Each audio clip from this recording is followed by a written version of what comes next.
नमस्कार। आज हम बात करेंगे कि दुष्ट तांत्रिकों से कैसे बचें।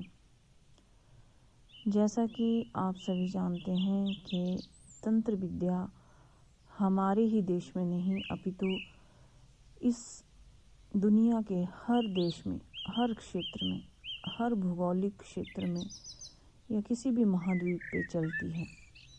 तंत्र विद्या के अलग अलग नाम हैं और अलग अलग धर्मों में इसका अलग अलग नाम और अलग अलग क्षेत्र है।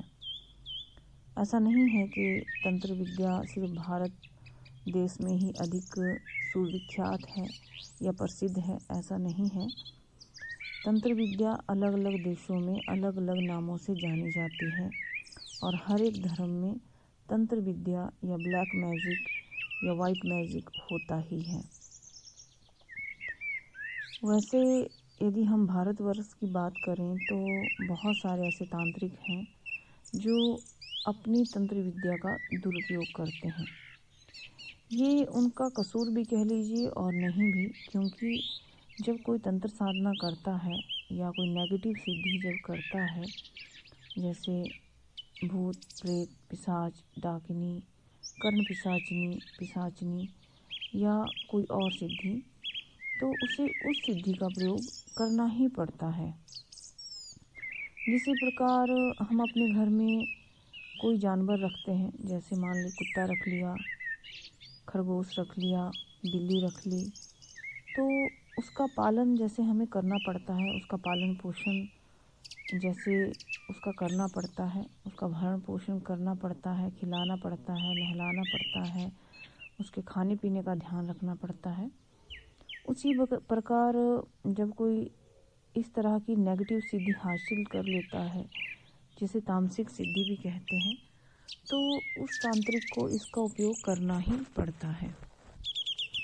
नहीं करेगा तो उसकी सिद्धियां उसे ही खाना शुरू कर देंगी, मतलब उसे ही नुकसान करना शुरू कर देंगी।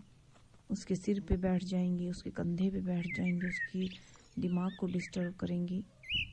हालांकि कोई सिद्धि इतनी सरल नहीं है, लेकिन कठिन भी नहीं है। जहाँ चाह है वहाँ राह है। पर मान लीजिए अगर किसी ने नेगेटिव सिद्धि कर ली है तो फिर उसे उसका उपयोग करना ही पड़ता है। जैसे भारतवर्ष में छोटे छोटे गांव हैं, आप गांव के किसी भी एरिया में जाएंगे तो आपको चलते फिरते बहुत सारे तांत्रिक मिल ही जाएंगे, जिन्होंने कुछ ना कुछ तंत्र विद्या सीखी है या जिन्होंने ब्लैक मैजिक सीखा है। कई ऐसे हैं जिन्होंने वाइट मैजिक सीखा है। तो वाइट मैजिक वालों को तो परेशानी उतनी नहीं होती है, क्योंकि उनकी जो सिद्धियां रहती हैं वो सात्विक रहती हैं, यौगिक रहेंगी या रासिक रहेंगी, लेकिन उनकी सिद्धियां उनको नुकसान नहीं करती हैं। इसमें कुछ यक्षिणी शक्तियाँ आ जाती हैं, बाकी कुछ उच्च कोटि की शक्तियाँ आ जाती हैं, योगिनियाँ भी आ जाती हैं, अप्सराएं भी आ जाती हैं। लेकिन जो नेगेटिव एनर्जी को सिद्ध करता है, चाहे वो प्रेत है, कोई डाकिनी है या कोई प्रेतनी है या भूतनी है या कोई भी ऐसी शक्ति है, तो उसे उस शक्ति का प्रयोग करना ही पड़ेगा। नहीं तो वो उसी के परिवार में या उसको ही नुकसान करना शुरू कर देती हैं। तो वो करता क्या है कि आप वैसे तो गांव में ये सब ज़्यादा होता है, लेकिन शहरों में भी अब ऐसे लोगों की कमी नहीं है, क्योंकि गांव से लोग पलायन कर रहे हैं शहरों की तरफ, तो अपने साथ वो तंत्र जगत की शक्तियाँ भी ला ही रहे हैं। ऐसा नहीं है कि किसी ने तांत्रिक सिद्धि की गाँव में, शहर में आया तो अपनी सिद्धि गांव में छोड़ कर आया, ऐसा तो नहीं है। शक्तियाँ तो साथ ही चलती हैं। तो गांव की बात करें या शहर की बात करें, बात एक ही है, लेकिन चलिए गांव को लेकर के ही बात कर लेते हैं। मान लीजिए कोई ए नाम का व्यक्ति है, अगर उसने कोई नेगेटिव सिद्धि कर ली है, चाहे वो भूत है, प्रेत है या कुछ और है, तो उसे उस भूत का पोषण करना ही पड़ेगा। मतलब जिस तरह से घर में कुत्ता पालते हैं, उसी तरह से उसे भी पालना ही पड़ेगा। तो पालेगा कैसे? वो इस तरह से कि उसे उसका उपयोग कहीं ना कहीं करना ही पड़ेगा। जैसे दुरुपयोग कह सकते हैं, सदुपयोग तो है नहीं।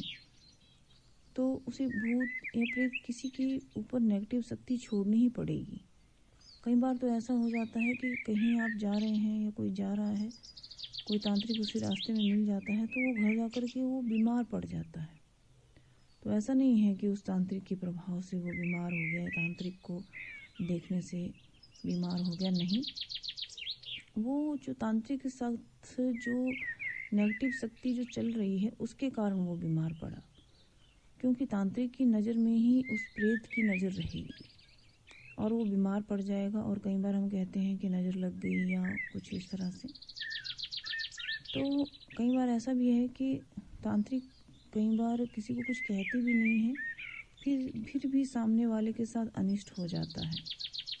कारण क्योंकि उनके साथ नेगेटिव शक्ति चल रही है, तो वो शक्ति किसी का उद्धार तो करेगी नहीं, क्योंकि वो खुद ही नेगेटिव है, खुद ही काली शक्ति है। तो उसका काम भी सारा गलत ही रहेंगे। अब तो ये तो हो गई एक बात। दूसरी बात, यदि वो उसका उपयोग नहीं करेंगे तो वो उनके ही घर में हानि करेंगी, उस तांत्रिक को हानि करेंगी, उसके परिवार में हानि कर देंगी। तो उससे उन शक्तियों को किसी न किसी के ऊपर छोड़ना पड़ता है। तो क्या करते हैं कि सामने वाले पे छोड़ देते हैं। पहले ऐसे तांत्रिक देखते हैं कि कौन सा घर यहाँ पे ज़्यादा सुखद है, उसके घर में अधिक खुशियाँ हैं या सब कुछ अच्छा चल रहा है, ऐसा देखेंगे। दूसरा ये देखेंगे कि क्या उनका सरल स्वभाव है या नहीं। तीसरा ये देखेंगे कि उनके घर में पूजा पाठ होता है या नहीं। अगर इसमें कहीं भी लूप होल मिल गया उसे, मान लीजिए कोई ऐसा पॉइंट उसमें मिल गया कि हाँ यहाँ पूजा नहीं होती है और समृद्ध घर है, लोग सरल हैं, तो उनके ऊपर वो प्रयोग कर देता है। और फिर क्या होता है कि जिनके ऊपर उपयोग किया जाता है उस शक्ति का, तो वो शक्ति उनको नुकसान करना शुरू कर देती है। घर में लोग बीमार रहना शुरू हो जाते हैं, गंदगी घर में छा जाती है, एक मनहूसियत आ जाती है। तो ये सब रहता है। फिर बिजनेस में नुकसान हो गया, जॉब छूट गई, बहुत सारे अनिष्ट होने लगते हैं, बीमार पड़ने लगते हैं लोग। बच्चों का मन पढ़ाई में नहीं लगता है, बच्चे दिन प्रतिदिन कमज़ोर होते चले जाते हैं, बीमार होते चले जाते हैं। तो फिर उनका माथा ठनकता है कि कुछ ना कुछ तो गड़बड़ है। तो किसी वो अच्छे तांत्रिक के पास जाते हैं जो अपनी सात्विक शक्तियों का उपयोग करके उस तांत्रिक द्वारा किए गए उस भूत को जो उन्होंने छोड़ा है या दुरुपयोग किया है अपनी शक्ति का, उसको वो हटा देते हैं और वो भूत वापस फिर अपने मालिक के पास जाता है। फिर उन्हें कहीं और वो चलाना पड़ता है। ऐसी प्रक्रिया चलती रहती है। लेकिन क्या होता है कि समय एक ऐसा भी आता है जब तांत्रिक के पास इतना समय नहीं रहता है या उसका शरीर साथ नहीं देता है, कुछ ना कुछ ऐसी स्थितियां बन जाती हैं कि समय नहीं मिलता है, तो वो प्रेत उनके ही घर में नुकसान करता है और फिर उनका ही घर उजड़ना शुरू हो जाता है। तो हम लौटते हैं अपने टॉपिक पे कि कैसे बचें ऐसे दुष्ट तांत्रिकों से, क्योंकि आपको तो पता नहीं कि जो आपके सामने बैठा है या आपके आसपास कोई है या कोई आपका पड़ोसी है कि वो दुष्ट है, तांत्रिक है या नहीं। क्योंकि आजकल किसी के माथे पे तो लिखा नहीं रहता है कि वो सामने वाला तांत्रिक है। आप मानो ना मानो, एक बात तो है कि वो दिन अब गुजर गए जब कोई तांत्रिकों वाले भेष बनाया करता था कि लंबी लंबी मालाएं गले में, लंबी लंबी जटाएं, काले कपड़े या काली धोती पहन करके या कुछ इस तरह से भेष बना करके तांत्रिक घूमा करते थे।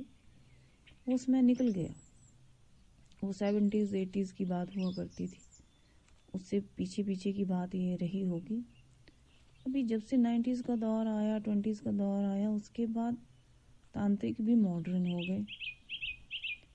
उन्होंने पुराना वेश त्याग दिया और मॉडर्न कपड़े वो लोग पहनते हैं।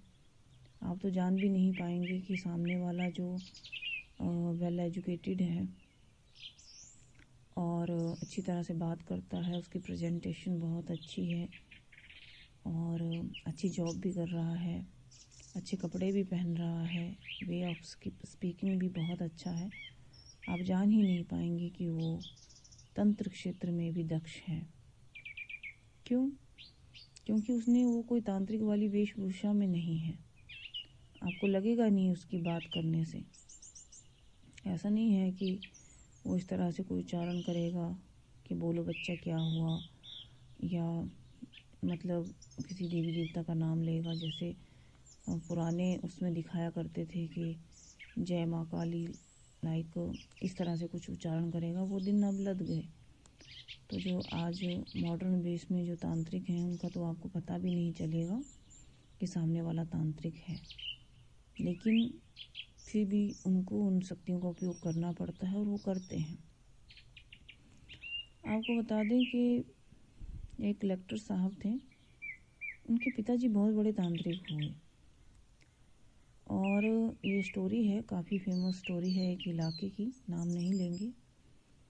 तो उन्हें पिताजी तांत्रिक थे तो तंत्र विद्या से ही छोटी मोटी कमाई करते थे, बच्चों को पढ़ाते लिखाते थे। उसके बाद बच्चे पढ़ लिख गए तो अच्छी पोस्ट पे चले गए, कलेक्टर उनका एक बेटा बन गए। तो उनकी 2 बिटियां थी, दोनों बिटियों की शादी अच्छे घराने में हो गई। तो जब वो तांत्रिक जब काफ़ी बुजुर्ग हुए तो उन्होंने अपने कलेक्टर बेटे से ही कहा कि देखो बेटा, पढ़ाई लिखाई अच्छी नौकरी सब ठीक है, लेकिन जो मेरी तंत्र विद्या है वो भी मैं तुम्हें उत्तराधिकार के रूप में देना चाहता हूँ। अगर मैंने तुम्हें अच्छा दिया है तो मेरे बुरे का भागी भी तुम ही हो।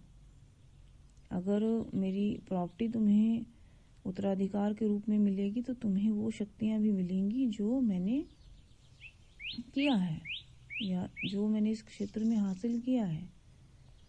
तो कलेक्टर साहब ने कहा कि नहीं पिताजी, मैं तो अच्छी पोस्ट में हूँ, अब क्या रह गया है, इन सब कामों में ऐसा कुछ नहीं होता। तो उस शक्ति ने उन कलेक्टर साहब को बांध लिया। अब फिर कभी ये स्टोरी हम आपको बताएंगे। तो फुल एंड फाइनल उनको वो चीज़ सीखनी ही पड़ी और उसका उपयोग भी करना ही पड़ा। तो कई बार देखिए लोग कहते भी हैं कि हमने कुछ बुरा नहीं किया, हमारे ऊपर नेगेटिव शक्ति है, या हमारे पिताजी ने कुछ बुरा नहीं किया। तो एक बात आप जान लीजिए कि हम नहीं जानते कि हमारी 3-4 पुश्तों में पीछे कौन थे, उन्होंने क्या क्या सिद्धियां कर रखी थी और क्या क्या वो अच्छे काम, क्या क्या बुरे काम करते थे। उनका जो कर्म फल है वो तो भोगते ही हैं, लेकिन उत्तराधिकार के रूप में उनके कर्मों का भार आपको भी ढोना ही पड़ता है। जैसे आप उनकी प्रॉपर्टी ढो रहे हैं, प्रॉपर्टी का इस्तेमाल कर रहे हैं, तो उनके कर्मों का भार भी आपको ढोना ही पड़ता है। हो सकता है किसी ने कोई अच्छी तंत्र विद्या सीखी हो, उसके बाद उसका दुरुपयोग सदुपयोग या जो भी उपयोग उन्होंने करके कोई प्रॉपर्टी बनाई हो, वो प्रॉपर्टी पुश्त दर पुश्त आपके पास आई हो, तो उस प्रॉपर्टी के साथ जुड़ा हुआ अच्छा बुरा भी तो आपके ऊपर ही आएगा। ऐसा नहीं है कि अच्छी चीज़ें आपको मिलेंगी और बुरी चीज़ें किसी और को मिलेंगी उत्तराधिकार के रूप में, ऐसा नहीं है। तो बचें कैसे हम ऐसे तांत्रिकों से? बचना कैसे है? सबसे पहले अपने घर को हमेशा शुद्ध रखें, गाय के गोबर से लीपें, 1 कपूर 2 लौंग हमेशा अपने घर में जलाएं, गंगा जल का छिड़काव करें, साफ सफाई का ध्यान रखें, धूल मिट्टी घर पे ना हो, अपने आप कभी भी कोई तेज खुशबूदार इत्र लगाकर बाहर ना निकले। इससे दुष्ट शक्तियाँ जल्दी चिपक जाती हैं आप लोगों के साथ। हमेशा तुलसी कंठी माला, कोई रतन, चिंतामणि या सिद्ध रुद्राक्ष माला, या अपने मूलांक का जो रुद्राक्ष है, मान लो किसी का मूलांक 3 है तो 3 मुखी रुद्राक्ष, मान लो 5 है तो 5 मुखी रुद्राक्ष, ये धारण करें। ये आपकी सुरक्षा के लिए बहुत ज़रूरी है। मान लो वो नहीं धारण कर सकते हैं तो आप कोई कवच अपने गुरु से, अपने जानने वालों से लेकर के धारण करें। पीताम्बरा परिवार से भी आप मंगा सकते हैं। सिद्ध बगला मुखी कवच है, बगला पतंगीरा है, 10 महाविद्या है, महामृत्युंजय कवच है। आजकल तैयारी की जा रही है आप सभी लोगों के लिए जिन लोगों ने ऑर्डर दिए हैं महालक्ष्मी कवच के, जो दशहरा और दीपावली पे बनेंगे, वो भी आप अपनी सुरक्षा के लिए पहन सकते हैं। 10 महाविद्या कवच बहुत ही पावरफुल है, वो आप धारण कीजिए। ऐसी चीज़ें आपकी रक्षा करती हैं। और सबसे अति उत्तम बात, किसी गुरु की शरण में जाकर के अपने इष्ट का ध्यान और जाप, साधना, उपासना कीजिए। साधना एक सर्वोत्तम उपाय है। स्वयं कीजिए, घर पे कीजिए, आराम से कीजिए। कुछ ज़्यादा समय देने की आवश्यकता नहीं है, 1-1.5 घंटा काफ़ी है एक साधना में प्रतिदिन।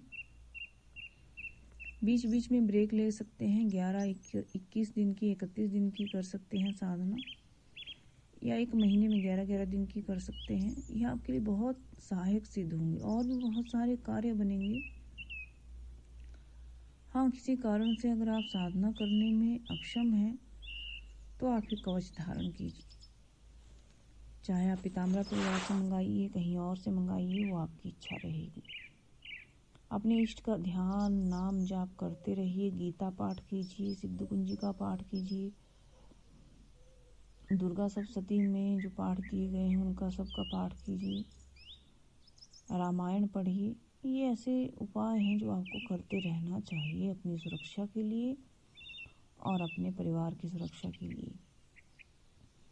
यदि आप 10 महाविद्या में से किसी भी एक महाविद्या की साधना करते हैं, मंत्र जाप करते हैं, तो कोई भी दुष्ट तांत्रिक आपका कभी कुछ नहीं बिगाड़ पाएगा, इस बात की गारंटी है।